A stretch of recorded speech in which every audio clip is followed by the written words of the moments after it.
F'attività politika fis-Siġġiewi bħala parti mill-kampanja Int Malta, il-ħolma tiegħek il-proġett tagħna, il-Prim Ministru u mexxej Laburista Robert Abela ħabbar żewġ miżuri soċjali b'saħħithom li jgarantixxu kwalità tal-ħajja aħjar għal faxex oħrajn fost il-poplu Malti u Awċi.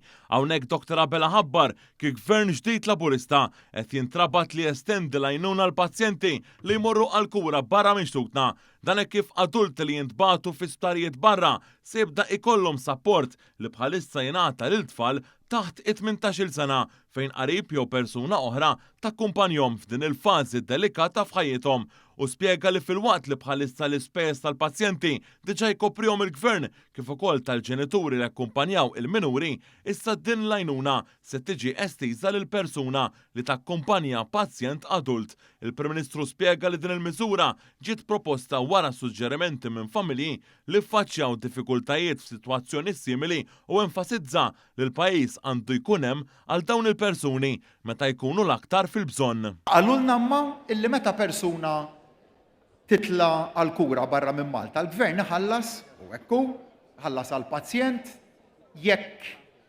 it-tfal ikunu taħt 18-il sena iħallas ukoll għaż-żewġ ġenituri, imma saqsewni wkoll qalu li l-gvern ma jistax jibda jkopri wkoll l-ispiża ta' persuna li tkun qed takkumpanja barra minn Malta lil persuna li tkun adulta. Jekk il-poplu ser ikun qiegħed jappoġġja lil dan il-moviment fl-elezzjoni li jmiss, din se tkun waħda mill-ewwel bidliet li nwettkom illi nimplementaw. Sattant il-mexxej Laburista wkoll ħabbar miżura oħra soċjali li tajn persuni oħrajn f'sitwazzjoni ta' inċertezza f'ħajjithom. Dan hekk kif persuni li jkunu għaddew minn separazzjoni jew divorzju qed ifittxu residenza ġdida fejn joqogħdu se jibdew jitqiesu daqs li kieku first time buyers u allura jibbenefikaw mill-iskema Our Next Home li tħabbret fil-bidu tal-kampanja elettorali. Bekk dawn jiffrankaw il-ħlas tal-bol meta jixtru proprjetà oħra biex ikunu jistgħu jibdew ħajja ġdida b'aktar sosten u stabilta. Il-Prim Ministru sostna li ħadd m'għandu jitħalla waħdu meta jkollu jerġa' jibni ħajtu mill-ġdid. L-iskema Our Next Home tkun miftuħa għalihom ukoll.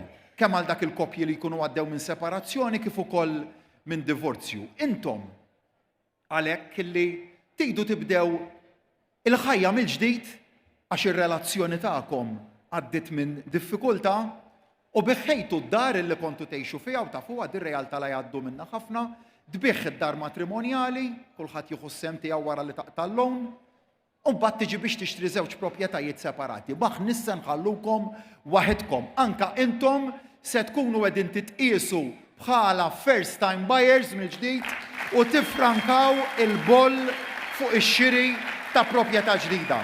Dr. Abela qal li anke biex issostni lil dawk l-aktar vulnerabbli u sitwazzjonijiet delikati tal-ħajja, gvern ġdid Laburista sejra li jkompli ikabbar l-ekonomija kif għamel fl-aħħar xhur waqt li jkompli iwieżel lil familji u negozji, inkluż bis-super bonus ta' 1000 euro kull sena lil full-timers kollha u prorata lil part-timers kollha f'pajjiżna.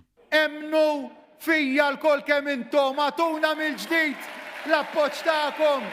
Qed nitlobkom li għal darb'oħra terġgħu tisilfuni il-fiduċja tagħkom.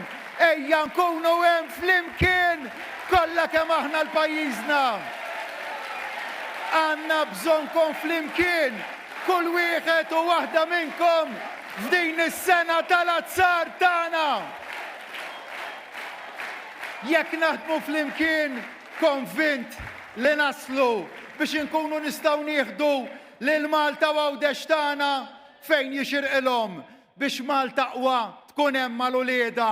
Għax int Malta, il-ħolma tiegħek, il-proġett tagħna. Grazzi.